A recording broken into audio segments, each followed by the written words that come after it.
আজকে আমাদের আলোচনার বিষয় হলো বাংলা ব্যাকরণের সমাস। সমাস সম্পর্কে পাঠ্যপুস্তকে তো রয়েইছে, কিন্তু আমি চেষ্টা করেছি পাঠ্যপুস্তকের পাশাপাশি কিভাবে নিজের মতো করে সহজেই পড়ে সেটাকে মনে রাখা যায়। তো এই ভাবনাটি আমি শিক্ষার্থীদের সামনে তুলে ধরতে চেয়েছি। তো আর মৌখিক কথাবার্তা নয়, সরাসরি সেটা হাতে কলমে আমরা শিখে নিই। আমরা দেখে নিই যে সমাজটি কিভাবে আমাদের বুঝে নেওয়া উচিত। তো আমাদের আলোচনার বিষয়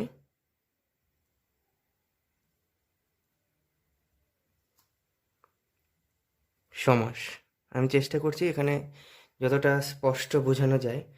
শিক্ষার্থীদের বলবো তোমরা একটু খেয়াল রাখবে কি কি বলা হচ্ছে। সমাসের সাপেক্ষে আমরা সহজেই যেটি বুঝতে পারি বা আমাদের কি বোঝা উচিত, সেক্ষেত্রে আমি কয়েকটি কথা বলবো। যেমন সংক্ষেপ, এক, দুই, মিলন,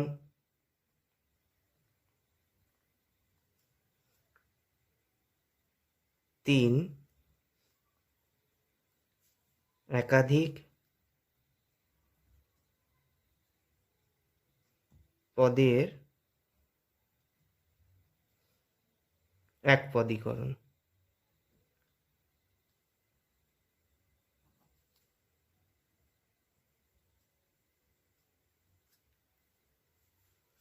তো আমরা দেখতে পাচ্ছি সমাস। এখান থেকে আমরা সমাসের অর্থ হিসেবে বুঝে নিতে পারি সংক্ষেপীকরণ। সংক্ষেপ হতে গেলে আমরা সমাজ বুঝব। মিলন বোঝাতে গেলে আমরা সমাস বুঝব। একাধিক পদের একপদীকরণ বোঝাতে গেলে আমরা সমাস বুঝব। এক্ষেত্রে একপদীকরণ কথাটি বহুল প্রচলিত, সংক্ষেপীকরণ কথাটি প্রচলিত, মিলন শব্দের প্রচলন খুব একটা আমরা ব্যবহার করি না, কিন্তু প্রত্যেকটি যুক্তি রয়েছে।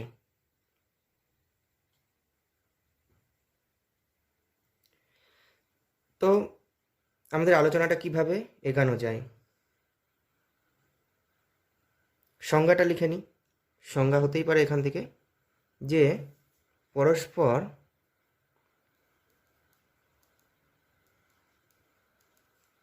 অর্থ সম্বন্ধ বিশিষ্ট, অর্থ সম্বন্ধ বিশিষ্ট একাধিক পদের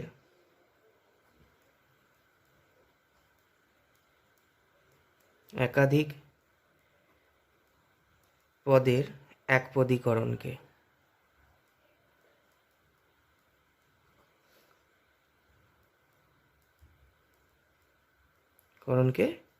সমাস বলে। আমি সেটা লিখলাম না, বোঝা যাচ্ছে।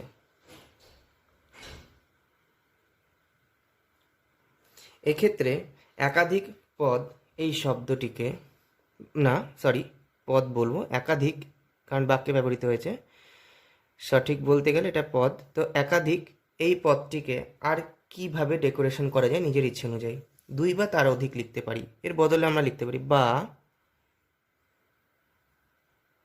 দুই বা তার অধিক।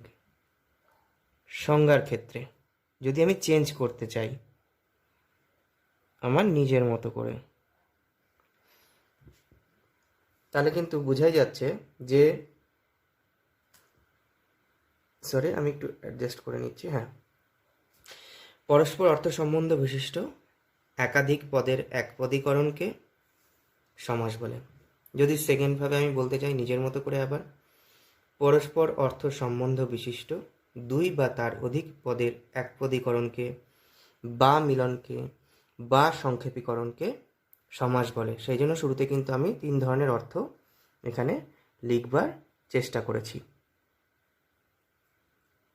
হ্যাঁ, আমরা সংজ্ঞাটা কিন্তু অর্থের সাপেক্ষে বুঝতে চেষ্টা করলাম।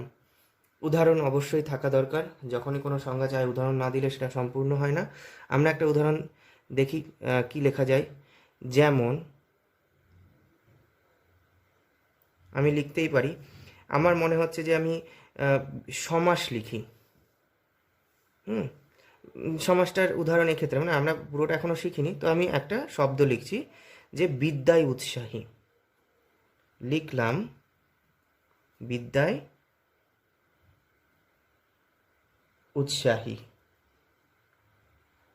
এটা কি বা এটাই কেন আমি লিখলাম, এর পরিবর্তে আমরা আর এটাকে আর কি কি কি কোনো পরিবর্তন আসতে পারে এই বাক্যটার সম্পূর্ণ? কারণ বিদ্যায় উৎসাহী দুটো পদ রয়েছে, তো হ্যাঁ আসতেই পারে। এটা সংক্ষেপ হয়ে গেলে সমাস। আমরা দেখেছি সংক্ষেপীকরণ, মিলন, একপদীকরণ হলেই সমাস হয়। তাহলে দেখি এটার কি পরিবর্তন আনতে পারি। এটাকে বলতে পারবো বা আমরা পরিবর্তন করে লিখতে পারি বিদ্যোৎসাহী। ঠিক তাই, বিদ্যোৎসাহী। সমাস অনেকটা অর্থ নির্ভর, অর্থগুলো বুঝে নিলে আমরা ঠিক বুঝতে পারবো। যখন দেখছি ভাঙা অবস্থায় রয়েছে, আমরা জানি না এখন এগুলোকে কি বলে, এই ভাঙা অবস্থায় কি কোনো নাম রয়েছে কি না আমরা জানি না। তারপরে জুড়ে আছে, ঠিক আছে স্যার আপনি বলছেন এখানে এটা সমাস, তো এটাকেও আর কোনো নাম দেওয়া যায় কি না আমরা কিন্তু এখনও জানি না। তো আমি এভাবে বলছি, যখন বিস্তৃত অবস্থায় রয়েছে তখন কিন্তু এক নাম থাকবে, যখন জুড়ে যাচ্ছে, সংক্ষেপীকরণ হচ্ছে বা মিলন ঘটছে বা একপদীকরণ ঘটছে, তখন সেটা কিন্তু সমাস হয়ে যাচ্ছে। কিন্তু এদের আরও বিভিন্ন নাম রয়েছে, তো এই নামগুলো কিন্তু আমরা আস্তে আস্তে জানবো, তাহলে সমাস সম্পর্কে একটা সুন্দর ধারণা তৈরি হবে। তো এই জায়গাটায় কি হলো, এই যে বিষয়টা তৈরি হলো, এই বিষয়টা কি ঘটনা ঘটলো?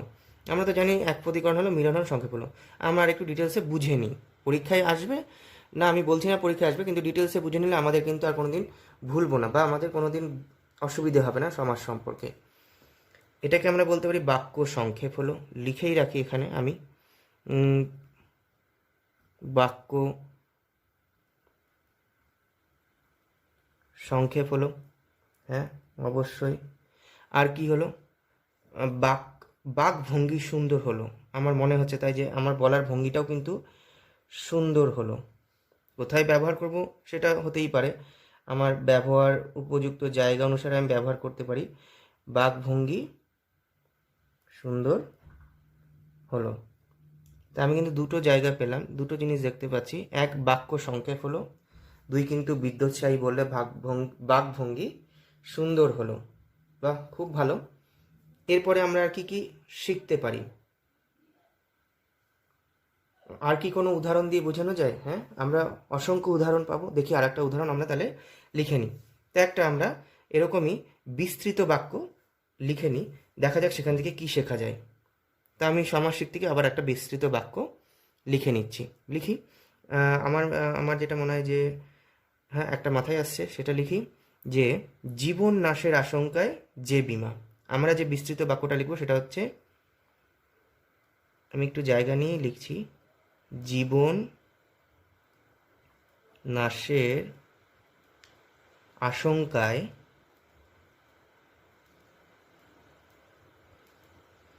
যে বীমা, এই কথাটা লিখলাম। তাহলে একটু আগে যেভাবে দেখাচ্ছিলাম সেই জায়গা অনুযায়ী এখানেও তাহলে কিছু কিন্তু একপদীকরণ বা সংক্ষেপীকরণ বা মিলন অবশ্যই ঘটবে। তাহলে সেটা কি হতে পারে? হ্যাঁ, তোমরা অনেকটাই হয়তো ভেবে নিয়েছো যে কি হতে পারে। আমি লিখেই দিই, জীবন বীমা। ঠিক একদম তাই, যে এখানে জীবন বীমা কথাটি লিখব সংক্ষেপীকরণ করার পরে। সত্যিই তাই, যে আমরা সচরাচর যে কথাগুলি শুনে অভ্যস্ত, ঠিক যেন এখানে সেইটাই সংক্ষেপীকরণের পরে বা একপদীকরণের পরে বা মিলনের ফলে, এতগুলো পদ মিলনের ফলে কিন্তু পেয়ে যাচ্ছি সমাস রূপে।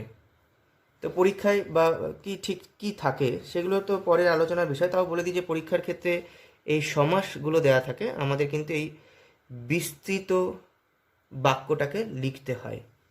আমি এখনও কিন্তু বলিনি কাকে কি বলা হয়। দেখি আর কি শেখা যায় এখান থেকে। আমি লিখি, জীবন নাশের নিচে একটা দাগ দিলাম, আশঙ্কায় এর নিচে একটা দাগ দিলাম, যে এর নিচে একটা বিমা এর নিচে একটি দাগ দিলাম। দেখে নিই 1 2 3 4। কেন? কারণ আমরা মোট এখানে 4টি পদ পেয়ে যাচ্ছি, কিন্তু এক্ষেত্রে কি আর সেই 4টি পদ বজায় থাকছে? মানে আমরা আরও ভেঙে বুঝতে চাইছি, না এক্ষেত্রে কিন্তু আর 4টি পদ বজায় থাকলো না, একপদীকরণ হয়ে গেল। তাই আমরা আমরা আমরা আমরা অনেকটাই শিখে ফেলেছি বা বুঝতে পারছি যে কিভাবে সমাস কিন্তু এক ক্ষেত্রে বিস্তৃতও হয়ে যায়, আবার একপদীকরণও হয়ে যায়। উপরেই দেখতে পাচ্ছি বাকভঙ্গি সুন্দর হওয়ার জন্য, আবার উপরেও দেখতে পাচ্ছি কখনো বাক্যকে সংক্ষেপে লেখার প্রয়োজনের জন্য। আর কি শেখা যেতে পারে? এই সম্পূর্ণ বাক্যটিকে, যে বিস্তৃত বাক্যটি রয়েছে, এই পদ ভেঙে যে বিস্তৃত বাক্য তৈরি হচ্ছে, একে কি বলে? একে বলে ব্যাস বাক্য বা বিগ্রহ বাক্য। আমরা এখানে জায়গা রয়েছে লিখে নিই। হ্যাঁ, ব্যাস বাক্য বা বিগ্রহ বাক্য। আমি লিখলাম ব্যাস বাক্য অথবা বিগ্রহ বাক্য।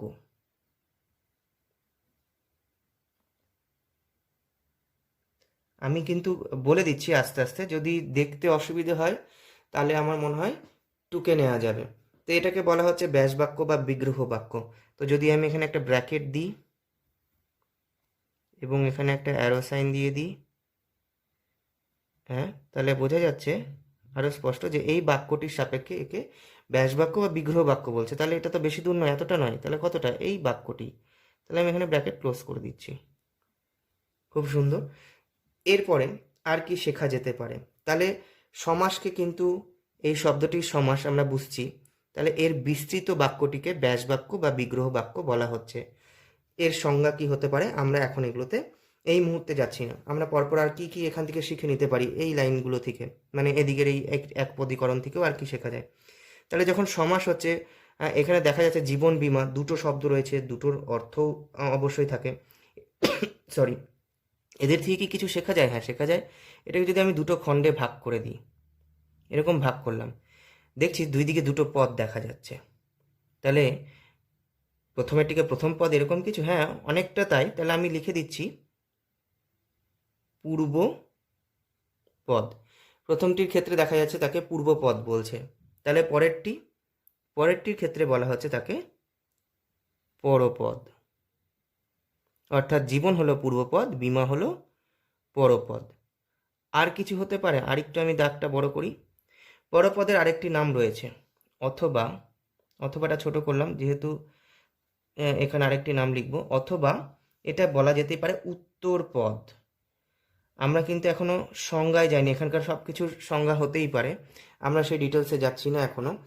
আমরা জেনে নিচ্ছি কোনটা কিভাবে হতে পারে, কাকে কিভাবে চেনা যেতে পারে, কোনটা কিভাবে হতে পারে নয়, চেনা যেতে পারে।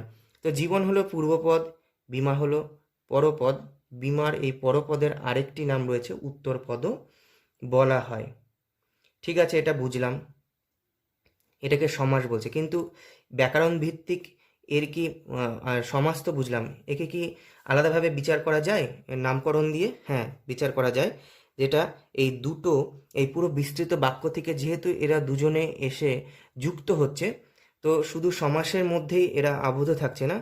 এই সমস্ত পদগুলো যেহেতু যুক্ত হচ্ছে এখানে একটি পদের মধ্যে দিয়ে যেহেতু প্রকাশ পাচ্ছে, দেখো এখানে বোঝাই যাচ্ছে সবগুলি পদের ভাব এই দুটি পদ এদের মিলনের ফলেই স্পষ্টভাবে প্রকাশ পাচ্ছে। তো সেই জন্য এক্ষেত্রে কিন্তু যেহেতু সমস্ত পদের অর্থটিকে এরা মিশ্রিত হয়ে গিয়ে, যুক্ত হয়ে গিয়ে, মিলিত হয়ে গিয়ে, একপদী হয়ে গিয়ে প্রকাশ ঘটানোর চেষ্টা করেছে এবং যা সার্থক, সেই জন্য একে বলা হয় সমস্ত পদ। আমি কিন্তু আবার এদিকে এই দুজনকে মিলিতভাবে বলা হচ্ছে সমস্ত পদ। বা এদের আরেকটি নাম রয়েছে যেটা সমাসবদ্ধ পদ। সমাসবদ্ধ পদ। আমি কিন্তু চেষ্টা করছি স্পষ্টভাবে দেখানোর, যাতে কারোর কোনো সমস্যা না হয়। হ্যাঁ, এক্ষেত্রে তো আমরা দেখতে পেয়েছি যে এটিকে বলা হচ্ছে সমস্ত পদ বা সমাসবদ্ধ পদ। এটিকে বলতে কাকে? তাহলে যদি এটাকে ব্র্যাকেট করে দিই এইভাবে, এর একটা তো অর্থ বোঝায়, তাহলে সম্পূর্ণরূপেই এদেরকে এই মিলিত একপদীকরণটি যে একটি পদ তৈরি হয়েছে, মিলিতভাবে এদেরকে সমস্ত পদ বা সমাসবদ্ধ পদ বলা হচ্ছে। আর কিছু শেখা যেতে পারে এখান থেকে? হ্যাঁ, প্রশ্ন হতে পারে তাহলে কি এটা সমাস না? হ্যাঁ, এটা অবশ্যই সমাস। এটা তার বিস্তৃত রূপ, তাই এটা ব্যাস বাক্য অথবা বিগ্রহ বাক্য। কিন্তু যেহেতু এই নিয়মাবলী অনুযায়ী তারা এতগুলি পদকে মিলিত করে একপদীকরণ হওয়ার পরে একটি অর্থ প্রকাশ করে, তো এই নিয়মটির জন্যই তাদেরকে সমস্ত পদ বা সমাসবদ্ধ পদ বলা হচ্ছে। সমাস তো অবশ্যই। তো আমরা জানলাম পূর্বপদ, পরপদ, তার আরেকটি নাম হচ্ছে উত্তরপদ। তাহলে এক্ষেত্রে সমাসের কি কি কাজ করছে আমি মুখে বলে দিই। 3টি কাজ করছে। সেই 3টি কাজ উপরে একবার লিখেছিলাম, কারণ আমরা একটা নেক্সট কিছু শিখতে যাব। তো কাজ করছে হচ্ছে এরা একপদীকরণ করছে। পেছন দিক থেকে যদি আমি জানবার চেষ্টা করি, প্রথমেই হচ্ছে প্রথম কাজ একপদীকরণ করা। দ্বিতীয় কাজ প্রয়োজনে সংক্ষেপীকরণ করছে। আবার এতগুলো পদের মিলনও তারা ঘটিয়ে দিচ্ছে। তাহলে কিন্তু এই 3টি কাজ সমাস এই 3টি কাজ কিন্তু করছে, আমরা কিন্তু দেখতে পাচ্ছি। এখানে আর কি কি, একটু আমি এটাকে অ্যাডজাস্ট করে নিই ক্যামেরার সাথে।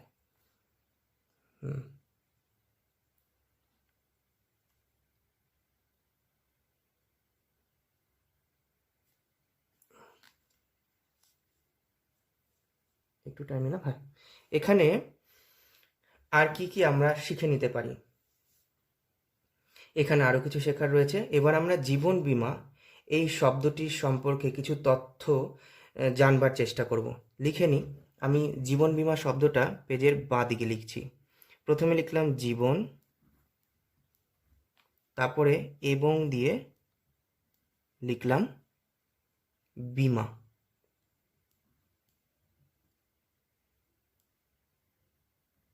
এর থেকে কি কি শেখা যায় আমরা দেখে নিই।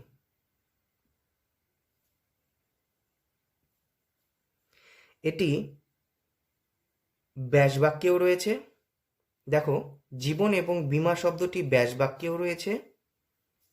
আমি কিন্তু এখনো পয়েন্ট আউট করিনি, অর্থাৎ বাঁ দিকে ব্যাস বাক্য বা বিগ্রহ বাক্য। তাহলে জীবন এবং বীমা শব্দটি ব্যাস বাক্যের মধ্যেও রয়েছে বা বিগ্রহ বাক্যের মধ্যেও রয়েছে। এই যে জীবন, এই যে বীমা, এই পদ দুটি ব্যাস বাক্য বা বিগ্রহ বাক্যর মধ্যেও রয়েছে। এবং আমরা জানলাম যে সমস্ত পদ, যেহেতু এটা একপদীকরণ হচ্ছে নিয়মাবলী অনুযায়ী, তাই সেক্ষেত্রে একে সমস্ত পদ বা সমাসবদ্ধ পদ বলা হচ্ছে। তো সেই সমস্ত পদের দিকে তাকালে সেখানেও আমরা জীবন বীমা শব্দটি পরিবর্তিত হওয়ার পরে সেইখানেও আমরা জীবন বীমা শব্দটি পেয়ে যাচ্ছি পূর্বপদ আর পরপদ হিসেবে। মানে দুই ক্ষেত্রেই আমরা কিন্তু জীবন এবং বীমা, এবংটা হচ্ছে নয়, জীবন বীমা এই দুইটি পদ কিন্তু আমরা বা শব্দটি কিন্তু পেয়ে যাচ্ছি। আমার পারফেক্টলি দুইটি পদ বলা হচ্ছে, দুটি পদ কিন্তু আমরা পেয়ে যাচ্ছি দুইটি ক্ষেত্রেই।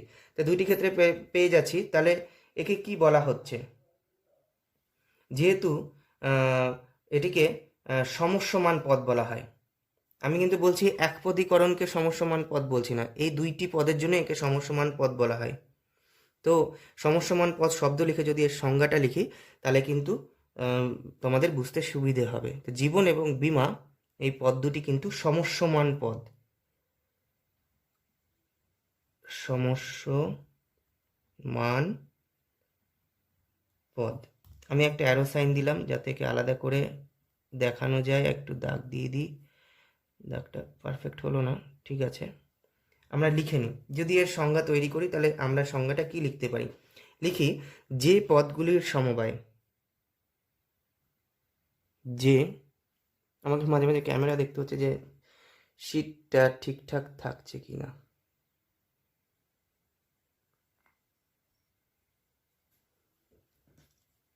যে পদগুলির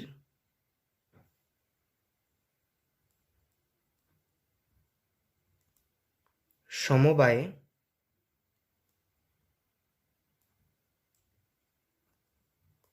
মানে একত্রে সমস্ত পদ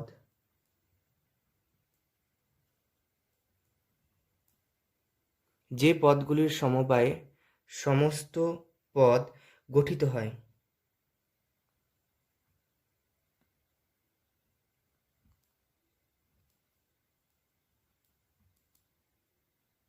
তাদের প্রত্যেকটি পদকে গঠিত হয় তাদের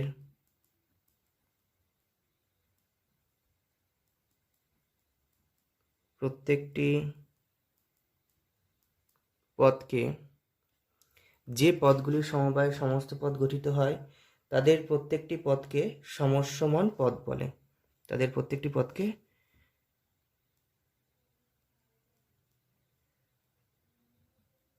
সমস্যমান পদ বলে। আমরা কিন্তু পেয়ে গিয়েছি যে সমস্যমান পদ কাকে বলছে। একবার বুঝে নিই, যে পদগুলোর সমবায়ে সমস্ত পদ গঠিত হয়, যে পদগুলির সমবায়, যে পদগুলি, কোন পদ? জীবন এবং বীমা। জীবন এবং বীমা, তাই বলা হয়েছে যে পদগুলির সমবায়, যে পদগুলি জীবন এবং বীমা। তাহলে এখানে প্রশ্ন আসতে পারে, বা প্রশ্ন শিক্ষার্থীদের মনে এটা আসতেই পারে, যে পদগুলি বলতে এখানে তো আশঙ্কাও আছে, যে আছে, কিন্তু আশঙ্কা এবং যে কি এখানে জীবন বীমা হিসেবে পরিবর্তিত হয়েছে? না, তারা লুপ্ত হয়ে গেছে, কিন্তু তাদের অর্থটা ওই লুপ্তর মধ্যে দিয়ে উজ্জ্বলভাবে প্রকাশ পাচ্ছে। এইখানে পরিবর্তিত জায়গায় এসে তারা লুপ্ত হয়ে গেছে, কিন্তু তাদের অর্থটা উজ্জ্বলভাবেই প্রকাশ পাচ্ছে। তাই এক্ষেত্রে আমাদেরকে দেখতে হবে যে সংজ্ঞার সাথে কোনটি সম্পর্কিত। তো যে পদগুলির সংজ্ঞা পড়ি একবার। যে পদগুলির সমবায়ে, যে পদগুলির সমবায়ে সমস্ত পদ এই দিকের অংশটাকে বলে আমরা জানি, কারণ দুটি পদ মিলিত হয়েছে, এখানে দুটি পদ একত্রিত দেখা যাচ্ছে, লুপ্ত হয়ে গিয়ে কিছু পদ। তাই যে পদগুলির সমবায়ে সমস্ত পদ গঠিত হয়, যে পদগুলি সমবায়, তাহলে কোথা থেকে ধরা হচ্ছে? ব্যাস বাক্য বা বিগ্রহ বাক্যের মধ্যে যে পদগুলি রয়েছে। তাই এদিকে রয়েছে জীবন এবং বীমা, এই দুটি পদকে আমরা পরিবর্তিত অবস্থায় দেখতে পাচ্ছি। তাহলে জীবন এবং বীমা এই দুটি পদ, তাহলে যে পদগুলির সমবায়ে সমস্ত পদ গঠিত হয় তাদের প্রত্যেকটি পদকে, এই পদটি এবং এই পদটি, এই দুটি পদকে, তাই প্রত্যেকটি পদকে সমস্যমান পদ বলে। কারণ দুইয়ের অধিক হতেই পারে, দুইয়ের অধিক হতেই পারে, সেটা আমরা পাবই এরপরে যে সমস্যমান পদ দুইয়ের অধিক হয়, তাই প্রত্যেকটি শব্দ তো প্রযোজ্যই, তাই তাদের প্রত্যেকটি পদকে সমস্যমান পদ বলে। তাহলে সমস্যমান পদ কাকে বলা হচ্ছে এবং কেন, সেটা কিন্তু বুঝে গিয়েছি। জীবন এবং বীমা পদ দুটিকে একত্রিত হয়ে সমস্যমান পদ বলা হচ্ছে। এরপরে যদি এগাই, তাহলে আর আমরা কি শিখব? তাহলে সমস্যমান পদ বলবার পরে যদি আমি ব্যাস বাক্য অথবা বিগ্রহ বাক্য কাকে বলছে জেনে নিই, তাহলে কেমন হয়, মানে তাহলে খুব ভালো শেখা যাবে। তাহলে আমি বুঝতে সুবিধে হবে পরপর এইভাবে বুঝে নিলে। তাহলে আমরা ব্যাস বাক্য বা বিগ্রহ বাক্য কাকে বলছে সেটা জেনে নিই। এখানটায় লিখে দিই, আমি বিগ্রহ বাক্য শব্দটা ব্যাস বাক্য শব্দটা লিখছি।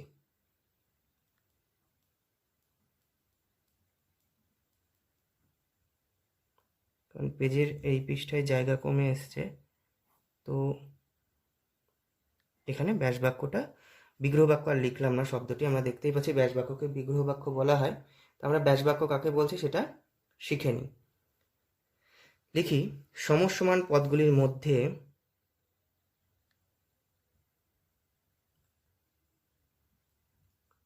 সমস্যমান পদগুলির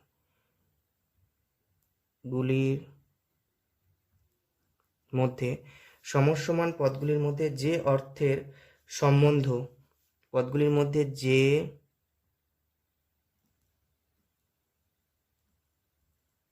অর্থের সম্বন্ধ বা যোগ থাকে, অর্থে সম্বন্ধ বা যোগ থাকে, কমা, একবার পড়ে নিই। সমস্যমান পদগুলির মধ্যে যে অর্থের সম্বন্ধ বা যোগ থাকে, সমস্যমান পদগুলির মধ্যে যে অর্থের সম্বন্ধ বা যোগ থাকে,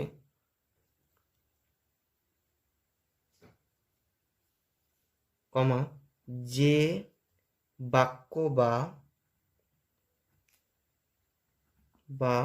বাক্যাংশের দ্বারা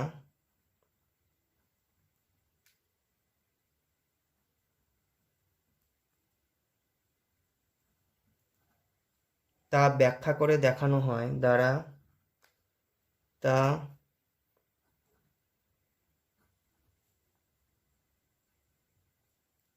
করে দেখানো হয় তাকে ব্যাস বাক্য বা বিগ্রহ বাক্য বলে। দেখানো হয় কমা দিয়ে তাকে, ঠিক আছে,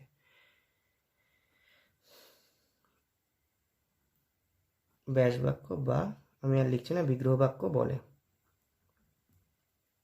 আমরা কিন্তু মানে আমাকে ক্যামেরাটা বারবার দেখতে হচ্ছে বলে পৃষ্ঠার পজিশন ঠিক আছে নাকি, যার জন্য বারবার আমাকে থামতে হচ্ছে। ঠিক আছে, ব্যাস বাক্যটা কি বুঝলাম, একবার সংজ্ঞা এবং উদাহরণ দুটো মিলিয়ে দেখে নিই। যে সমস্যমান পদগুলির মধ্যে, সমস্যমান পদ বলতে জীবন এবং বীমা, এই দুটি পদ।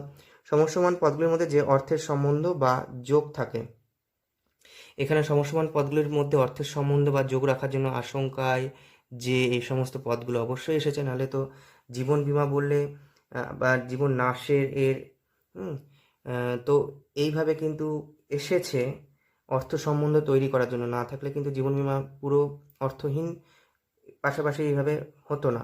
দুটি পদকে যদি আমি আলাদা করে লিখতাম তো অর্থ কোনো প্রকাশ স্পষ্ট বোঝা যেত না।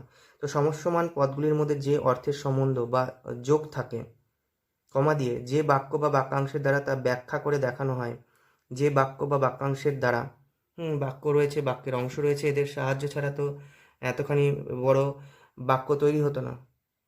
তো যে বাক্যাংশের দ্বারা যে বাক্য বা বাক্যাংশের দ্বারা তা ব্যাখ্যা করে দেখানো হয় তাকে ব্যাস বাক্য বা বিগ্রহ বাক্য বলছে। তার মানে এখানে প্রত্যেকেই, শুধু জীবন এবং বীমা নয়, জীবন এবং বীমা টার্গেট পয়েন্ট, কিন্তু এদেরকে, এই জীবন এবং বীমার অর্থ, এই উহ্য অর্থকে স্পষ্টরূপে দেখানোর জন্য আমাদের কিন্তু বাক্য বা বাক্যাংশের আশ্রয় নিতে হয়েছে। বাক্য বা বাক্যাংশের আশ্রয় নিতে হয়েছে। সেক্ষেত্রে এই সম্পূর্ণভাবেই এই আশ্রয় নেওয়ার পাশাপাশি এই সম্পূর্ণ বাক্যটিকেই আমরা ব্যাস বাক্য বা বিগ্রহ বাক্য বলছি, কারণ অর্থের প্রকাশ ঘটাতে সাহায্য করছে। ঠিক আছে, তো এখানে আর কি বলা যেতে পারে, এখানে আমরা ব্যাস বাক্য বা বিগ্রহ বাক্য বলতে আর কি শিখতে পারি?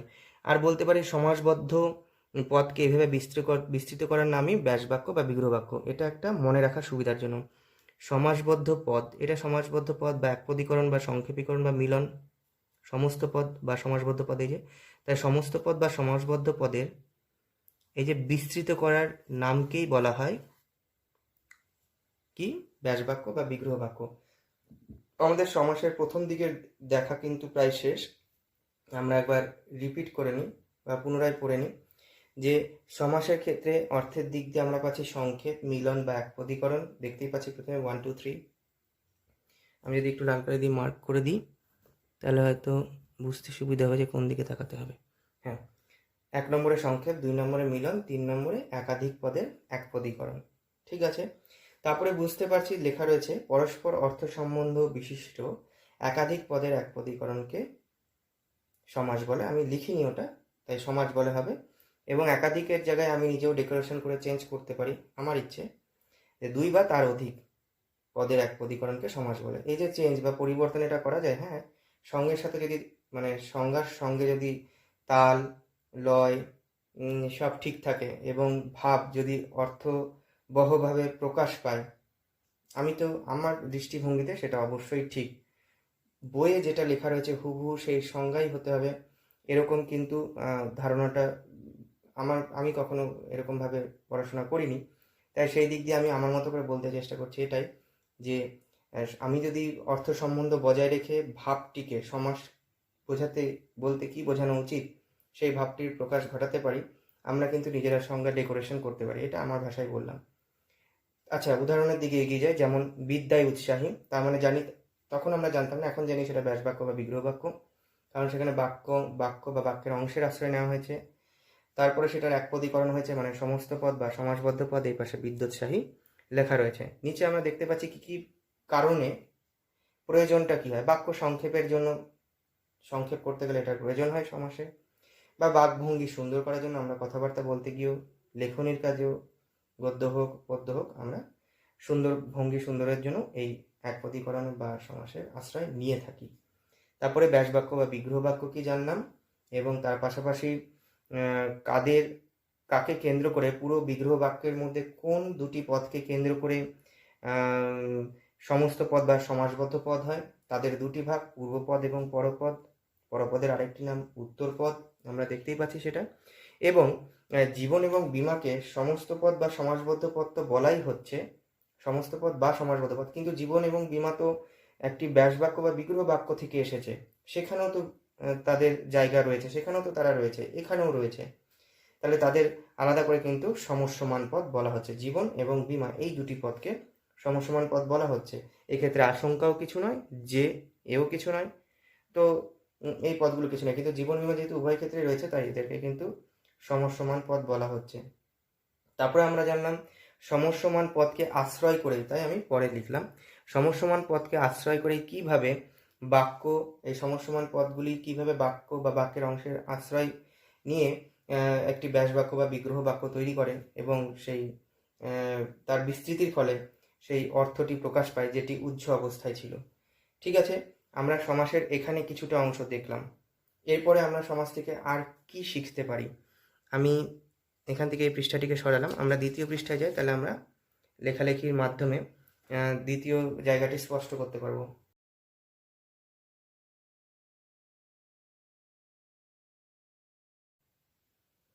তো 6টি ভাগ সমাসের স্বাভাবিক, এটি আমরা ব্যাকরণের যে কোনো বইয়ের সমাস সম্পর্কিত অধ্যায়ে পেয়েই থাকি, এবং অতিরিক্ত ভাগও তো রয়েছে, সেটি আলোচনায় না গিয়ে আমরা নির্দিষ্ট 6টি ভাগের মধ্যে আজ আলোচনা সীমিত রাখবো। তো সেক্ষেত্রে কিন্তু আমি আমার মতো করে, আমি সমাসটি যখন বুঝে নিচ্ছিলাম তখন আমি আমার মতো করে দেখবার চেষ্টা করেছি। তো সেই অর্থে আমি এটির একটি ভাগ আমি আমার মতো করে ভাগ করতে গিয়ে আমি ভেবেছি অর্থের দিক দিয়ে একে কিভাবে বিচার করা যায়। অর্থের দিক দিয়ে যদি আমি প্রথমে রাখি, লাল কালির ব্যবহার যদি করি সেক্ষেত্রে বুঝতে সুবিধা হবে। হ্যাঁ, 1 যে দ্বন্দ্ব,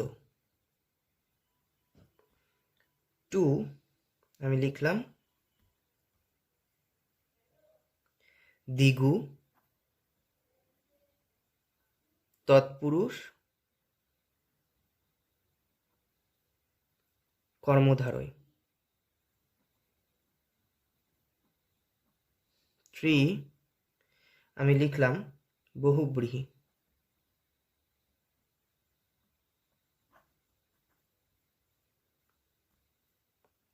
4 আমি লিখলাম অব্যয়ীভাব।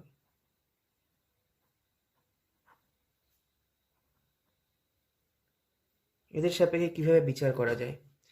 তো সমাজ জানি যে পদের অনেকগুলি পদের বা একটি বাক্যের একপদীকরণ হচ্ছে, যেখানে অর্থ সম্বন্ধ অবশ্যই থাকছে বাক্যটির মধ্যে। তাহলে সমাসের ক্ষেত্রে কিন্তু পদগুলোই গুরুত্বপূর্ণ বিষয় বা পদকেই গুরুত্ব দেওয়া হয় সমাস বা সমস্ত পদ বা সমাসবদ্ধ পদ তৈরি করার ক্ষেত্রে, যেটিকে আমরা সমাস বলে জেনে থাকি। তো দ্বন্দ্ব সমাসের ক্ষেত্রে উভয় পদ আমি লিখলাম উভয় পদ বা একাধিক পদ। দ্বিগু তৎপুরুষ বা কর্মধারয় সমাসের ক্ষেত্রে পরপদ, দুটি পদের মধ্যে। বহুব্রীহি সমাসের ক্ষেত্রে অন্য কোনো,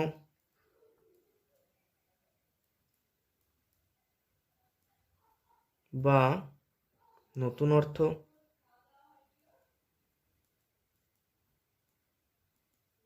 আর অব্যয়ীভাবের ক্ষেত্রে পূর্বপদ।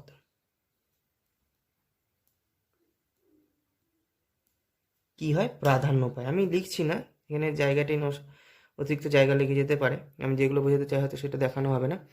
তাই উভয় পদ বা একাধিক পদ প্রাধান্য পায় দ্বন্দ্ব সমাসের ক্ষেত্রে।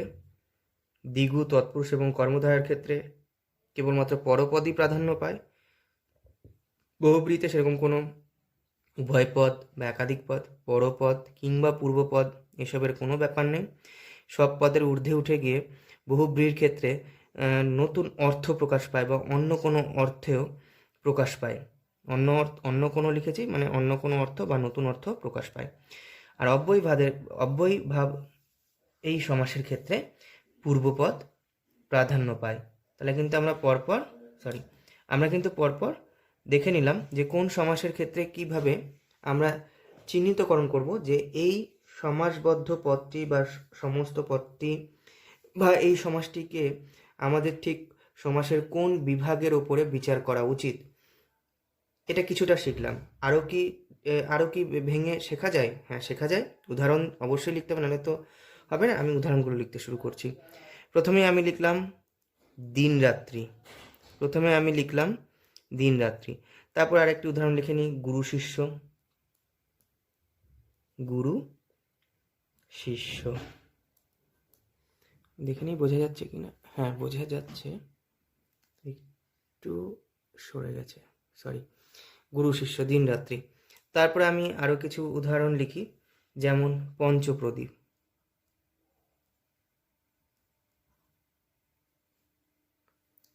এর বিগ্রহ, এটা সমাস বা সমাসবদ্ধ পদ বা সমস্ত পদ। আমি এর বিগ্রহ বাক্য লিখে নিই, পঞ্চপ্রদীপের সমাহার।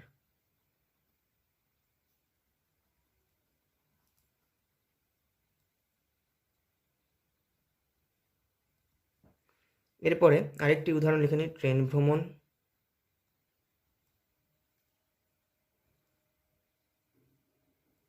এর ব্যাস বাক্য বা বিগ্রহ বাক্য হবে ট্রেনে করে ভ্রমণ।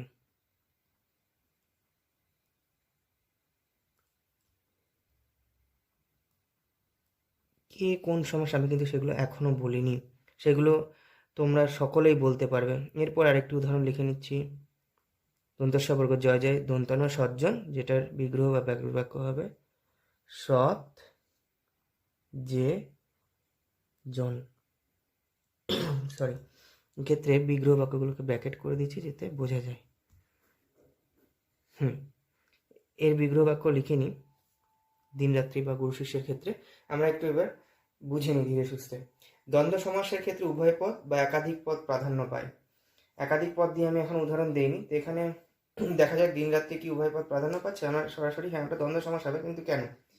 দিন রাত্রি, দিনকেও গুরুত্ব দেওয়া হচ্ছে, রাতকেও গুরুত্ব দেওয়া হচ্ছে। রাতকে এখানে মুখ্য, দিন গৌণ, কিংবা দিন মুখ্য রাত গৌণ, এইভাবে বিচার করা সম্ভবই হচ্ছে না। উভয়কেই সমান গুরুত্ব দেওয়া হচ্ছে। তাই এই ক্ষেত্রে এটি দ্বন্দ্ব সমাসকে নির্দেশ করছে আমার বিচারভঙ্গির মধ্যে দিয়ে। আমি কিন্তু কোনো বাধা ধরা ভাবে যে এই রকমটা হলে তবে দ্বন্দ্ব সমাস, এরকম না। আমরা নিজেদের অনুভব দিয়েও বিচার করতে পারি, বা সেটাই করছি আমি। গুরু শিষ্য, গুরু শিষ্যর ক্ষেত্রে আমি দেখতে পাচ্ছি গুরু এবং শিষ্য আমি বিচার করি নিজের মতো করে, যে একে অন্যের পরিপূরক। গুরু শিষ্য বা শিক্ষার্থী ব্যতীত তার পরিচয় যেমন অস্পষ্ট থেকে যায়, তেমনি শিক্ষার্থীও গুরু ব্যতীত শিক্ষার্থীর শিক্ষা, তার শিক্ষার জন্য এগুলো অস্পষ্টই থেকে যাচ্ছে, বা তার গুরুত্ব, সে তার গুণাবলীও প্রকাশ পাওয়ার সুযোগ পায় না, মানে গুরু বা শিক্ষক ব্যতীত বা শিক্ষিকা ব্যতীত। এক্ষেত্রে গুরু এবং শিষ্যকে কিন্তু তাহলে সমান গুরুত্ব দিতে হচ্ছে। আমি যতভাবে ভাববার চেষ্টা করলাম, দিতেই হচ্ছে। তাই সেই দিক দিয়ে বিচার করলে কিন্তু এটাও দ্বন্দ্ব সমাসের ক্ষেত্রেই নির্দেশ করে, দ্বন্দ্ব সমাসের দিকটি নির্দেশ করে। তাহলে এর বিগ্রহ বাক্য কী হবে? ও এবং আর এই সংযোজক অব্যয় ব্যবহার করায় এক্ষেত্রে দিন ও রাত্রি, গুরু এবং শিষ্য, এই ধরনের সংযোজক অব্যয় দিয়ে আমরা কিন্তু বিগ্রহ বাক্য পাচ্ছি। আমি লিখে নিই এখানটায়, একটু দেখিয়ে দিই। এক্ষেত্রে ও হবে, এক্ষেত্রে এবং আমি অবশ্যই মাঝখানে ব্যবহার করব। এরপরে দেখে নিই পঞ্চপ্রদীপ লিখেছি। পঞ্চপ্রদীপ, তো এক্ষেত্রে পঞ্চপ্রদীপ দ্বিগু তৎপুরুষ, দ্বিগু তৎপুরুষ নাকি কর্মধারয় সমাস, নাকি বহুব্রীহি, নাকি অব্যয়ী ভাব। তা আমি দ্বিগু তৎপুরুষ বা কর্মধারয়ের মধ্যে একটি হবে বলে দিলাম। কী হবে, কেন হবে? কিন্তু দ্বিগু তৎপুরুষ বা কর্মধারয়ই কেন হবে সেটাও একটু বিচার করবার বিষয় আছে। পঞ্চপ্রদীপ, তো এখানে পঞ্চ এই পদটি না প্রদীপ এই পদটিকে গুরুত্ব দেওয়া হচ্ছে বা তাকে প্রাধান্য দেওয়া হচ্ছে। এখানে প্রদীপটি, তার যে প্রদীপটির যে গঠন, সেখানে তার 5টি মুখ রয়েছে। তাই পঞ্চ প্রদীপ 5টি মুখ রয়েছে, কিন্তু প্রদীপকেই গুরুত্ব দেওয়া হচ্ছে। প্রদীপ ব্যতীত এই পঞ্চ শব্দ সংখ্যাবাচক শব্দটির কোনো গুরুত্বই থাকবে না। সরি, আমরা সেই দিক দিয়ে বিচার করলে পঞ্চ তো পূরণবাচক শব্দ হয়, তো সংখ্যাকে যে নির্দেশ করছে, এই সংখ্যার নির্দেশকটি কিন্তু গুরুত্ব পাবে না যদি প্রদীপকেই আমি এখানে না রাখি, বা যদি মুখ বলি, মুখকেই যদি না রাখি, পঞ্চমুখ, গুরুত্ব পাবে না। তাহলে পরপদ প্রাধান্য পাচ্ছে, এক্ষেত্রে প্রদীপকে প্রাধান্য দেওয়া হচ্ছে, প্রদীপ পদটিকে। তো সেই অর্থে কিন্তু এটি পরপদ প্রাধান্য পাচ্ছে। তাহলে দ্বিগু তৎপুরুষ বা কর্মধারায় হতে পারে, কিন্তু এর মধ্যে কোনটি হবে আমি সেটা বলিনি, সেটা হবে দ্বিগু সমাস। কেন? যে ক্ষেত্রে সংখ্যাকে নির্দেশ, সংখ্যা সম্বন্ধিত পদ থাকবে, সমাস থাকবে বা সমাসগত পদ থাকবে, সেইটি অবশ্যই হবে দ্বিগু সমাস। ব্যতিক্রম কিছু আলোচনা করিনি, তো সেই বিষয়ে এখন যাব না। তো আমি এখানে লিখে দিচ্ছি দ্বিগু, এটি সংখ্যাকে নির্দেশ করছে চেনার উপায়। সংখ্যা পঞ্চপ্রদীপের সমাহার। ট্রেন ভ্রমণ। ট্রেনটা কিসের জন্য? ভ্রমণ করবার জন্য, তাই তো? তাহলে ভ্রমণ করবার জন্যই তো ট্রেনটি, মানে ভ্রমণ করবার জন্য, মানে আমি আর তো কিছু সেই ব্যাপারে বলতেই পারছি না অন্যভাবে। তো ট্রেনটি তো ভ্রমণ করবার জন্যই, তাহলে পরপদটিকেই প্রাধান্য দেওয়া হচ্ছে। তাহলে ট্রেনে করে ভ্রমণ, তাহলে ভ্রমণের কথা যদি ট্রেনের সামনে দাঁড়িয়ে ভাবি, তাহলে আমি ট্রেনকে বাদ দিয়ে বা সেইভাবে তো ভ্রমণটা পরিপূর্ণতা পাচ্ছে না। তাহলে ট্রেনের সার্থক রূপ লাভ করছে যখনই ট্রেনে করে ভ্রমণ করা হবে, এবং ভ্রমণই এখানে, ভ্রমণ পথটিকে সেই অর্থেই প্রাধান্য দিতে পারছি আমি, বিচার করলে আমি আমার মতো। তো সেই অর্থে কিন্তু পরপদ প্রাধান্য পাচ্ছে, তাই এক্ষেত্রেও এটি এদের মধ্যে একটি সমাস হবেই। দ্বিগু তো আমরা পেয়ে গেলাম, তাহলে যে ক্ষেত্রে পরপদ প্রাধান্য পায় তাহলে তার বিগ্রহ বাক্যটা দেখে নিই কি আছে। ট্রেনে করে ভ্রমণ, এখানে একটি অনুসর্গ ব্যবহার করা হয়েছে, তো এটি তৎপুরুষ সমাস হবে। তৎপুরুষ সমাসের ক্ষেত্রে শুধুমাত্র অনুসর্গ বা বিভক্তি লোপ পেয়ে থাকে, বিগ্রহ বাক্যের সময় তাকে আমরা ব্যবহার করে লিখে ফেলি। এক্ষেত্রে আমরা অনুসর্গর ব্যবহার করেছি, অবশ্যই এটি তৎপুরুষ সমাস। তাই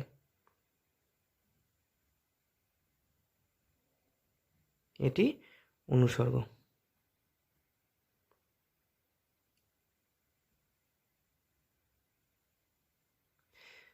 বেঁচে থাকলো সজ্জন। সৎ যে জন মানুষ বা ব্যক্তিকে উদ্দেশ্য করে বলা হচ্ছে। মানুষের চরিত্রের তুলনা করা হচ্ছে, ভালো মন্দ খারাপ। তো এখানে তুলনার ক্ষেত্রে আমরা দেখতে পাচ্ছি যে এই পরের পদটির সঙ্গে, মানুষটির সঙ্গে যে চরিত্র তুলনা করতে গিয়ে সৎ শব্দটি উঠে আসছে, এবং পরপদটি না থাকলে সৎ শব্দের কোনো গুরুত্বই থাকবে না। পরপদটি সৎ শব্দটির গাম্ভীর্যকে তুলে ধরতে সাহায্য করছে, তাহলে পরপদই প্রাধান্য পাচ্ছে এই পদটির ক্ষেত্রে, দুটি পদের মধ্যে। তাহলে এক্ষেত্রে আমরা দেখে ফেললাম যে দ্বিগু সমাসের ক্ষেত্রে তো আমরা পেয়ে গেলাম দ্বিগু, তৎপুরুষ সমাসও পেয়ে গেলাম, আর এখানে পরপদ প্রাধান্য পাচ্ছে, তাই এটি তো এদের বিচারেই আসবে। কিন্তু এটি কর্মধারায় কেন? কারণ কর্মধারায় সমাসের ক্ষেত্রেই, সকল ক্ষেত্রেই কর্মধারায় সমাসের যে কটি আমরা ভাগ পাবো সকল ক্ষেত্রেই তুলনা করা হয়, দুটি পদের মধ্যে তুলনা করা হয়। তাই এক্ষেত্রে আমি লিখে দিলাম নিচেই তুলনা, কারণ এটিকে চেনার উপায় যে তুলনা হবে দুটি পদের মধ্যে, এটি কর্মধারয় সমাস। আমি চেনার উপায়গুলো আমি যেভাবে পেয়েছিলাম সেভাবে। তাহলে দ্বিগু সমাসের ক্ষেত্রে সংখ্যা অবশ্যই থাকবে, কর্মধারয়ের ক্ষেত্রে তুলনা থাকবে, আর একটি পরপদ প্রাধান্য যেহেতু পাচ্ছে, আর কোনো সমাসেই পরপদ প্রাধান্য পায় না এই তিনটি বাদ দিয়ে, তাহলে সেই অর্থে এটি তৎপুরুষ সমাস, কারণ এখানে অনুসর্গ বা বিভক্তি থাকছেই, যেটি মাঝখানে থেকে লুপ্ত অবস্থায়। তাহলে এই তিনটি কিন্তু আমাদের হয়ে গেল করা। বহুব্রীহির ক্ষেত্রে যাই। বহুব্রীহির জন্য যদি আমরা একটা উদাহরণ লিখি তাহলে কিন্তু আমাদের বুঝতে সুবিধে হবে। আমি লিখে দিই সহোদর, এখানে লিখছি সহোদর, দেখা যাচ্ছে? হ্যাঁ দেখা যাচ্ছে। সহোদর দেখা যাচ্ছে, একটু আমি এটাকে উঠিয়ে দিই। হ্যাঁ,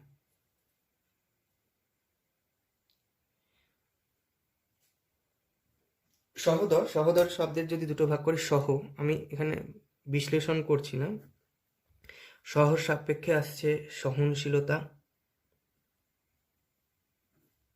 অর্থ, বা আসছে শহীদ, দুটো অর্থে লিখলাম, অর্থ প্রচুর আসতে পারে। আর উদর, সহ হ দিয়ে এটা সহ, তাহলে হস্যু দ, বাকি সহোদর, তো উদর আসবে এখানে, এটা বিশ্লেষণের মধ্যে হস্যু চলে আসে, তো উদর, তাহলে উদরের অর্থে কিন্তু পেট গর্ভ আসছে। তাহলে পেট গর্ভ উদরের সাপেক্ষে সহ সাপেক্ষে সহনশীলতা সহিত, ঠিক আছে, এই মানেটা তো খারাপ কিছু না। কিন্তু এর ব্যাস বাক্য বা বিগ্রহ বাক্য কি হবে? ব্যাস বাক্যের সমান উদরে জন্ম যা, সমান উদরে, সরি এটা মূর্ধন্য লেখাচ্ছে, উদরে জন্ম যার, একদম এটা হচ্ছে কার জন্য করছি আমরা? অব্যয়ীভাব, নতুন অর্থ প্রকাশ পাচ্ছে। সহোদর যদি করি না, এটা অব্যয়ীভাব, এটা বহুব্রীহি সমাস, আমি অব্যয়ীভাব বলছিলাম, সরি, এটা বহুব্রীহি সমাস। বহুব্রীহি সমাসের ক্ষেত্রে অন্য কোনো নতুন অর্থ প্রকাশ পাচ্ছে, অব্যয়ীভাব না, এখানে কেন আরো দিয়েছি, অ্যারোটা এখান থেকে আসবে,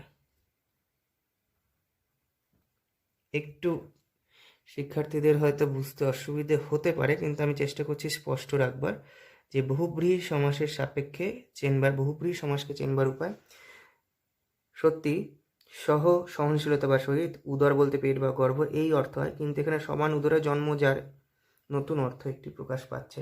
তাই নতুন অর্থ প্রকাশ পেলে বিগ্রহ বা ব্যাসবাক্যে তাকে কিন্তু আমরা বহুব্রীহি সমাস হিসেবে চিনে নিব। শেষে বাকি থাকলো হচ্ছে অব্যয়ীভাব। এই ফাঁকা জায়গাটিতে আমি ব্যবহার করার চেষ্টা করছি। অব্যয়ীভাব সমাসটির সাপেক্ষে বলা হয়েছে পূর্বপদ প্রাধান্য পায়। এই যে অব্যয়ীভাব সমাসের সাপেক্ষে বলা হয়েছে পূর্বপদ প্রাধান্য পায়, পূর্বপদ প্রাধান্য পায়। তাহলে যে তো সেই ক্ষেত্রে আমরা কি বিগ্রহ বাক্য নিতে পারি? আমি একটা লিখে দিই, নির্মৌখিক নয়হর্ষি ময়রেফ যুক্ত ক্ষয়হর্ষি ক। নির্মৌখিক সমাসবদ্ধ পদ পেয়ে গেছি। এটাকে বিগ্রহ বা ব্যাসবাক্যটা লিখি, তাহলে বুঝতে সুবিধা হবে। বিগ্রহ বা ব্যাসবাক্য হবে মৌখিকার অভাব।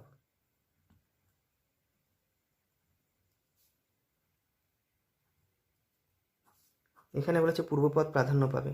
বিগ্রহ বাক্য থেকে বিচার করলে সত্যি তাই, মৌখিকার অভাব, পরপদ বা উত্তরপদ কিন্তু বলা হয়নি। মৌখিকার অভাব মানে মৌখিকাকেই গুরুত্ব দেওয়া হচ্ছে। মৌখিকা যে স্থানে নেই, তাই সেই অর্থে যেন এখানে মৌখিকার অভাব শব্দটি একদম সঠিকভাবে বিচার করলে বোঝা যাচ্ছে একদম সঠিক রয়েছে। এমন একটি জায়গা বা এমন স্থান বা এমন পরিবেশে যেখানে মৌখিকা নেই, তাই মৌখিকার অভাব বিগ্রহ আমরা প্রকাশ করতে গিয়ে বলতেই পারি বা বলা হয়ে থাকে। সেই অর্থে যে একটি বিগ্রহ বাক্যই তৈরি হয় সেটি ব্যাকরণের বিচারে, এবং সেই বিগ্রহ বাক্যের সাপেক্ষে পূর্বপদ যদি মৌখিক হয়, পরপদ যদি অভাব হয়, তাহলে এখানে প্রধান গুরুত্ব দেওয়া হচ্ছে মৌখিকা শব্দটিকে, অর্থাৎ পূর্বপদটিকে। তাই স্পষ্ট বিচারে এটি অব্যয়ীভাব সমাসকে নির্দেশ করে, তাই এটি অব্যয়ীভাব সমাস। তাই এখানে আমি আলাদা করে কিছু লিখছি না, কারণ এটার আলাদা কোনো এক্ষেত্রে যেমন সংখ্যা, কর্মধারের ক্ষেত্রে তুলনা, এটার ক্ষেত্রে একটি চেনবার উপায় পূর্বপদকে প্রাধান্য দেয়, আর অন্য কোনো সমাসে পূর্বপদ প্রাধান্য পায় না। আমাদের কিন্তু টোটালি পুরোটাই ছখানা বোঝা শেষ। এটা আমি আমার মতো করে বললাম। তাহলে একটা ছোটোখাটো উদাহরণ দিই, কয়েকটা, প্রত্যেকটা আরেকটি করে উদাহরণ দিই, আমরা নিজেরা একবার ব্যাপারটাকে শিখে নিই যে আমরা কি কি শিখলাম। তো প্রথমে আমি একটা সমাস লিখে ফেলি, যেমন পাইক পেয়াদা সিপাহী সন্ত্রী। ঠিক আছে, এটা লিখি, পাইক ড্যাশ পেয়াদা ড্যাশ সিপাহী ড্যাশ সন্ত্রী। এটার বিগ্রহ বাক্য কী হবে? এটা কোন সমাস? প্রত্যেকটি পদকেই পূর্বপদ, পরপদ, পরপদ, পূর্বপদ, এখানে কোনটার নিয়মে যাচ্ছে? নতুন অর্থ প্রকাশ পাচ্ছে না, পাইকই থাকছে, প্রত্যেকের নাম অনুযায়ী তাদেরকেই বোঝাচ্ছে, একাধিক পদ রয়েছে এবং প্রত্যেকেই সমান গুরুত্ব পাচ্ছে, তার মানে এটি দ্বন্দ্ব সমাস হবে। তাহলে বিগ্রহ বাক্যটা কীভাবে লিখব? পরীক্ষায় যেটা লিখতে হবে, পাইক কমা পেয়াদা কমা সিপাহী ও সন্ত্রী। এটা একাধিক পদ দিয়ে হলো। এরপরে আরেকটা তাহলে আমরা করে নিই। এরপরে আমরা একটা করি, সপ্তাহ লিখি।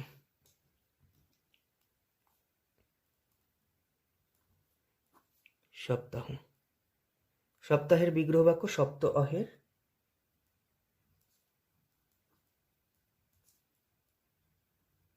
সমাহার। সপ্তাহের বিগ্রহ বাক্য সপ্ত অহের সমাহার।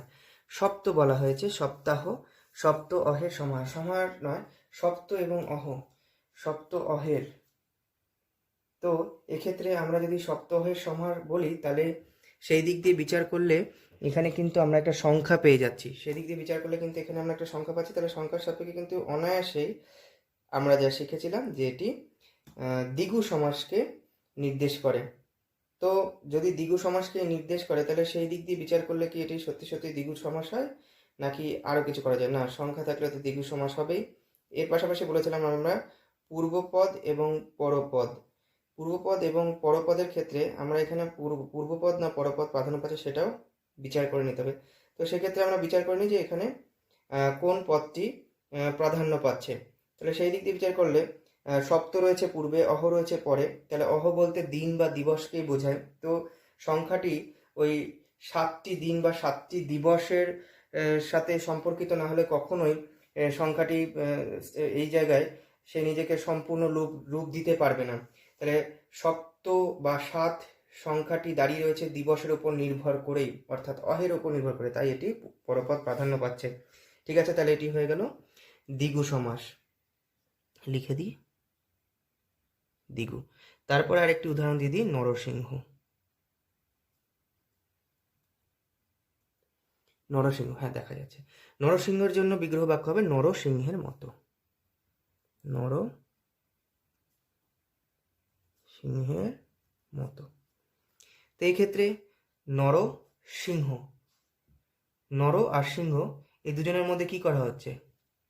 তুলনা করা হচ্ছে। আর তুলনা করা হলেই কর্মধারয় সমাস, আমরা কিন্তু তাই শিখেছিলাম।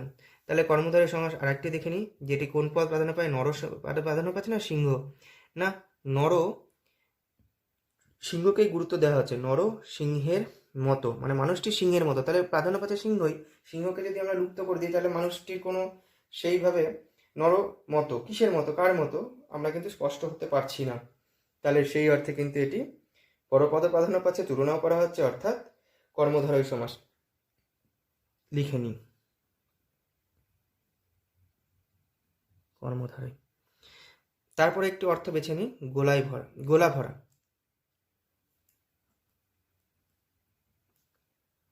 গোলা ভরা, গোলা ভরা এর বিগ্রহ বাক্য হবে গোলায় ভরা।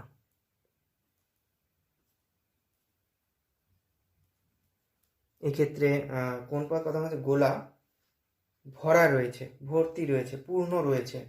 তাহলে সেক্ষেত্রে মানে গোলায় ভরা বিগ্রহ বাক্যের সাপেক্ষে বিচার করা উচিত। তাহলে এক্ষেত্রে যে পূর্ণতাটাকেই জোর দেওয়া হচ্ছে বা গুরুত্ব দেওয়া হচ্ছে, তবেই গোলা সম্পর্কে একটি সম্পূর্ণ তথ্য পাওয়া যাচ্ছে, মানে সেই জায়গাটি সম্পর্কে। আর কিন্তু পরপদ প্রাধান্য পেলেও তাহলে সংখ্যাও নেই, তুলনাও হচ্ছে না, তাহলে এখানে বিভক্তি না অনুসর্গ রয়েছে, অন্তস্থ বিভক্তি রয়েছে। এখানে অন্তস্থ বিভক্তি রয়েছে, তাহলে এটি হয়ে যাবে তৎপুরুষ সমাস।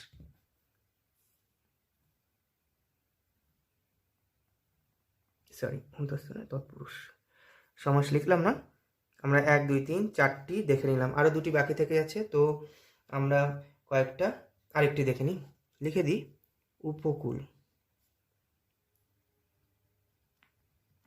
উপকূল সমাসটির বিগ্রহ বাক্য কুলের সমীপে।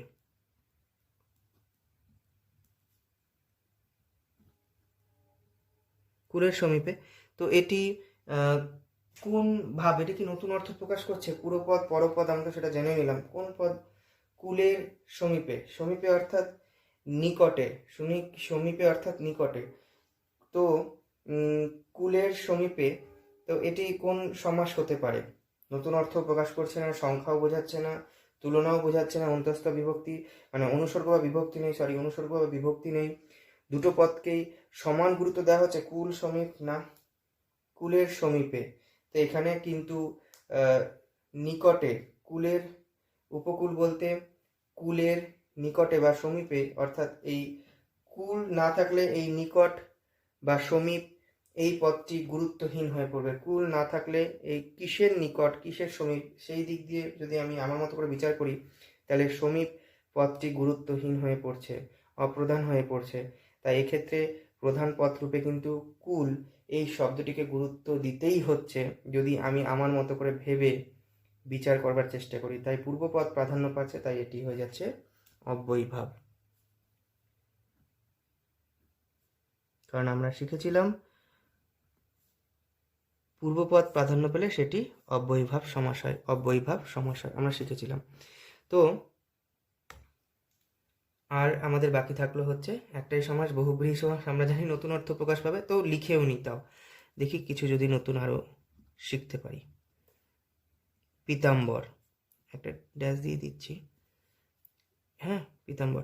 পীতাম্বরের সাপেক্ষে বিগ্রহ বাক্য লিখে নিই, পীত অম্বর যার তিনি। পীত অম্বর যার তিনি, এত দূরই আমাদের পরীক্ষায় লিখতে হবে এবং লিখে দিতে হবে বহুব্রীহি সমাস। কিন্তু নতুন অর্থ প্রকাশ পাচ্ছে, এমনি অর্থটা কি? পীত মানে হচ্ছে, লিখে নিই, পীত মানে হচ্ছে হলুদ রং,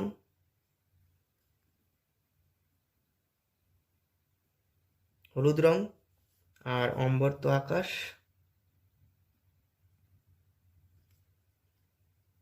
তাহলে পীতাম্বর, পীত অম্বর যার তিনি বলতে তাহলে কাকে বোঝায়? পীতাম্বর যার তিনি বলতে শ্রীকৃষ্ণকে বোঝায়। এটা কিন্তু পরীক্ষায় লেখার দরকার নেই, বোঝার জন্য আমি বললাম। নতুন অর্থ প্রকাশ পাচ্ছে বা অন্য কোনো অর্থ কিন্তু অবশ্যই প্রকাশ পাচ্ছে। একদম যেটা আগের অর্থের সাথে হলুদ রং বা আকাশের সাথে কিন্তু কোনো স্পষ্ট মিল নেই। ঘোরালো অর্থে মিল থাকুক সেটা বিষয় নয়, কিন্তু স্পষ্ট মিল নেই, নতুন অর্থ প্রকাশ পাচ্ছেই। তাই আমরা শিখে নিতে পারলাম যে সমাসগুলো কিভাবে বয়ে থাকে, আমরা আমাদের মতো দেখি, কিন্তু এখানে অর্থের দিক দিয়ে আমি আমার মতো করে বোঝানোর চেষ্টা করেছি যে সহজেই একবার যদি রিপিট করে নিই যে দ্বন্দ্ব সমাসে উভয় বা একাধিক পদকে সমান গুরুত্ব বা প্রাধান্য দেওয়া হবে। দ্বিগু, তৎপুরুষ এবং কর্মধারয় সমাসের ক্ষেত্রে পরপদকেই প্রাধান্য বা গুরুত্ব দেওয়া হয়। সেটা নিজের মতো করে বুঝতে হবে, কখনোই বলছি না বইয়ের বাঁধাধারা নিয়মে আটকেই থাকবে না। আমরা যে ভাষায় কথা বলি, যেভাবে বিচার বিবেচনা করি, সেই দিক দিয়েই কিন্তু ভালো শিখতে পারবো। কখনোই একটি নির্দিষ্ট বইয়ে নিজেকে সীমাবদ্ধ রাখবো না। বহুব্রীহি সমাসের ক্ষেত্রে একদমই বহুব্রীহি সমাসের ক্ষেত্রে নতুন অর্থ বা অন্য কোনো অর্থ প্রকাশ পাবে। অব্যয়ীভাব সমাসের ক্ষেত্রে পূর্বপদ প্রকাশ পাবে। আরও দুই একটি শিখেছিলাম। সংখ্যা বোঝালে দ্বিগু সমাসের দিকে নির্দেশ করা হবে। কর্মধারয় সমাসের যতগুলো ভাগ থাক তুলনায় বোঝানো হবে। প্রত্যেকটি কর্মধারয় সমাসের ভাগ রয়েছে, প্রত্যেকটির ক্ষেত্রে তুলনায় থাকবে, অন্য কিছু নয়। এবং তৎপুরুষের ক্ষেত্রে প্রত্যেকটি সমাসের ক্ষেত্রে বিভক্তি বা অনুসর্গ শব্দ দুটির মাঝে লুপ্ত অবস্থায় থাকবে। পদ দুটির মাঝে পদের পূর্বপদের সাথে যুক্ত অবস্থায় থাকে বিভক্তি, তো সেক্ষেত্রে লুপ্ত অবস্থায় থাকবে। বিগ্রহ বাক্য করলে আমাদের যুক্ত করে লিখতে হবে। তা আমরা কিন্তু স্পষ্ট বুঝলাম। আমরা দুভাবে বারবার উদাহরণ দিয়ে নিজেরা আলোচনা করার চেষ্টা করেছি। একবার প্রথম পৃষ্ঠাটা দেখিনি, তাহলে আমাদের সম্পূর্ণটাই রিপিট করা শেষ হয়ে যাবে। প্রথম পৃষ্ঠায় আমি একবার ক্যামেরার সাথে অ্যাডজাস্ট করে নিই। হ্যাঁ, প্রথম পৃষ্ঠায় দেখছি সমাস, তার সংক্ষেপ মিলন একপদীকরণ বলা হচ্ছে। পরস্পর অর্থ সম্বন্ধ বিশিষ্ট একাধিক পদের মিলনকে বা একাধিকের বদলে আমরা নিজেরা ডেকোরেট করতে পারি, দুই বা তার অধিক। আবার বলছি, বইয়ের বাঁধাধরা নিয়মে আবদ্ধ থাকবো না, শিখবার শেষ নেই, তাই আমরা আমাদের মতো করে সহজ করে নিব। এর পাশাপাশি দেখছি বিদ্যায় উৎসাহী, বিদ্যোৎসাহী, এটা বাক্য সংক্ষেপ হলেও হতে পারে বা বাকভঙ্গি সুন্দর করার জন্য হলেও হতে পারে, আমি যেভাবে একে বিচার করতে চাই। দেখছি দুটো পদ যখন একত্রিত অবস্থায় থাকছে তখন তাকে সমস্ত পদ বা সমাসবদ্ধ পদ বলছি। সেই পদ দুটিকে আবার বিস্তৃত করে দিলেই তাদের মাঝে লুপ্ত পদগুলোর ব্যবহার চলে আসে, সেক্ষেত্রে ব্যাসবাক্য অর্থাৎ বিগ্রহ বাক্য হয়ে যাচ্ছে। কিন্তু অবশ্যই এদের মধ্যে সম্পর্ক থাকা চাই, অন্যায় বা সম্পর্ক। এই নয় যে অর্থবহ না হলে আমি পরপর আগে পরে পদ লিখলে তো হবে না, অর্থবহ অবশ্যই হওয়া চাই। এরপরে পাচ্ছি সমস্যমান পদ কাকে বলছে। জীবন ও বীমা উভয় ক্ষেত্রে এর ব্যবহার রয়েছে, তাই এদের দুজনকে নিয়েই ব্যাসবাক্য বা বিগ্রহ বাক্য বা সমস্ত পদ বা সমাসবদ্ধ পদ, তাই এই দুটি পদকেই সমস্যমান পদ বলা হচ্ছে। তারপরে তো আমরা ব্যাসবাক্য বা বিগ্রহ বাক্য কাকেই বলছি, যে এই সমস্যমান পদের বিস্তৃত রূপকেই আমরা ব্যাসবাক্য বা বিগ্রহ বাক্য বলছি। তার একটি সংজ্ঞা কিন্তু আমি বলেছিলাম। ঠিক আছে, আমরা মনে হয় বুঝেছি। পরবর্তীতে কিন্তু আমি সমাসের বিভিন্ন ভাগগুলো নিয়ে আলোচনা করব। আমি আবার বলছি, বইয়ের মতো নয়, কিভাবে সহজে বোঝা যাবে যে দ্বন্দ্ব সমাসের কোন ভাগটি রয়েছে, বা আমরা যে ভাগগুলো দেখেছিলাম যে তৎপুরুষ সমাসের কোন ভাগটি রয়েছে, কর্মধারয় সমাসের চিনে ফেলাম কিন্তু কোন ভাগটি রয়েছে, কিংবা দ্বিগু সমাসের চিনে ফেলেছি কোন ভাগটি রয়েছে বা যদি থাকে, বা বহুব্রীহি সমাসের ঠিক কোন ভাগটি রয়েছে, বা অব্যয়ীভাব সমাসের ঠিক কোন ভাগটি বা অতিরিক্ত আরও কোনো সমাস রয়েছে কিনা। আমি বইয়ের মতো নয়, বইয়ের সাহায্য নিয়ে আমি আমার মতো করে তুলে ধরবার চেষ্টা করব। সমাস সম্পর্কে কিন্তু একটি প্রাথমিক ধারণা আমরা পেলাম। সেক্ষেত্রে আমরা স্বাভাবিক অবস্থায় সমাসের 6টি ভাগ পেয়েছি। পরবর্তী ক্ষেত্রে আমরা এই 6টি ভাগের প্রত্যেকটির একটি করে আবার নিজেদের মতোই আলোচনা করব। ঠিক আছে, সকলের সুস্থ থাকবে, ভালো থাকবে, অভিভাবকদের কথা অবশ্যই শুনবে। নমস্কার।